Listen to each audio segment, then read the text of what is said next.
A long time has passed and a reply from Pakistan is still awaited.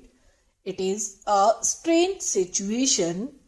We wanted to recall our representatives.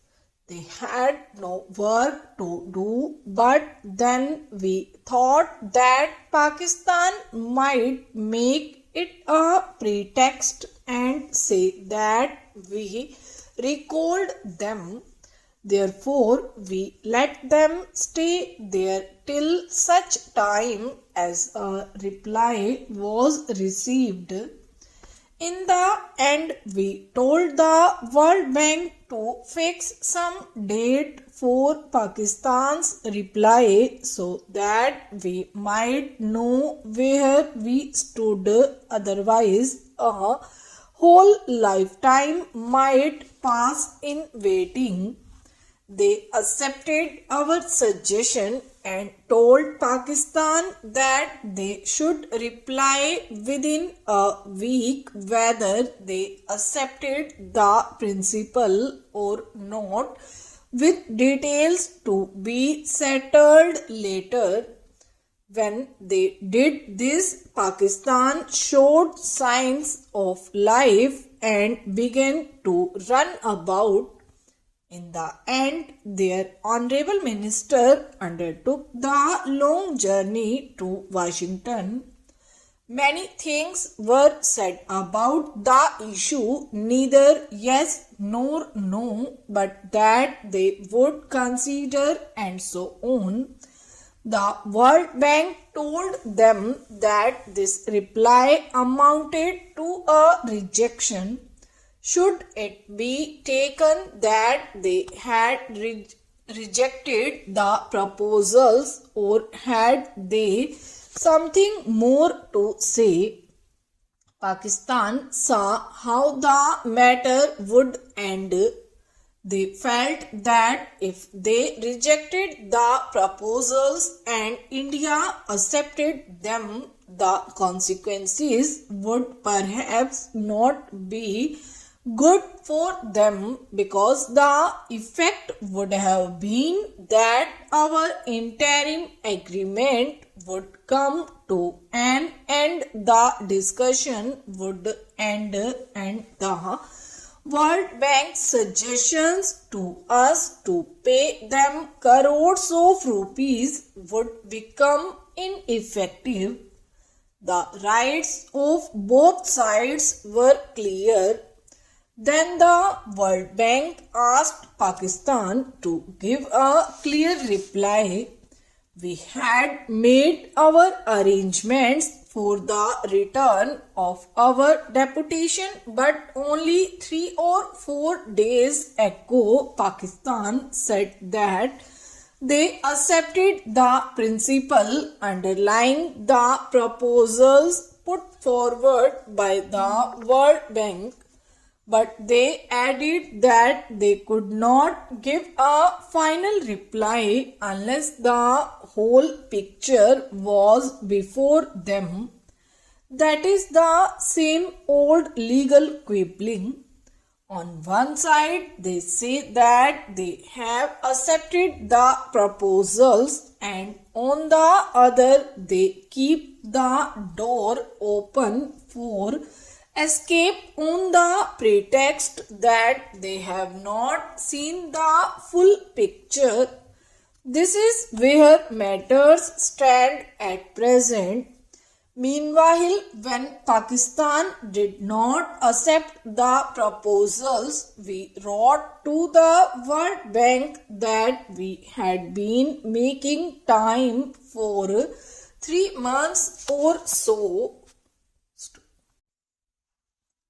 Therefore, our agreement not to reduce the water supply no longer held good. We resumed our freedom of action. We were ready to talk when they or Pakistan wanted, because we did not intend to shut the door to agreement. But the talks had ended and our delegation would be returning home. The bank people told us, however, that Pakistan's attitude was changing and that they were saying that they accepted the principle. Since there were chances that a way out would be found, the bank asked our delegation to wait for a few days more. Our representatives agreed to do so. The point is that our former agreement with the World Bank or with Pakistan for not reducing the supply of waters has ended. We have every right to reduce it, but we do not want to stand on legal rights in this matter. We want to do something which would harm neither Pakistan nor us. Therefore, we again told them that we would do nothing in haste which may harm the landowners and peasants in Pakistan. We would give them a chance to make their own arrangements.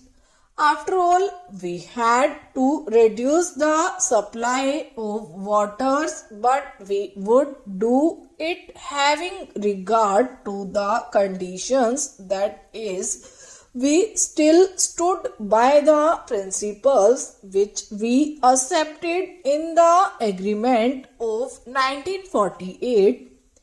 If you have read the Pakistan newspapers, you will see that there is a great storm and outcry as if something is going to take place on July 8 here in Nangal, which would immediately stop the waters flowing into Pakistan and create a drought, as a result of which lakhs and crores of people would die of hunger and thirst.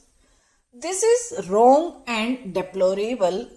We cannot tolerate it. We have told Pakistan clearly time and again that for the present we would not reduce the supply of water. It is a fact that they have built one or two canals from which they can take some water. Therefore, they can take water from their side and we would reduce supplies to that extent. This would not reduce their total supply of water. If they could build some more canals as they intend, then this process would go on. The exploratory talks held under the auspices of the World Bank made it clear that there is no dearth of water.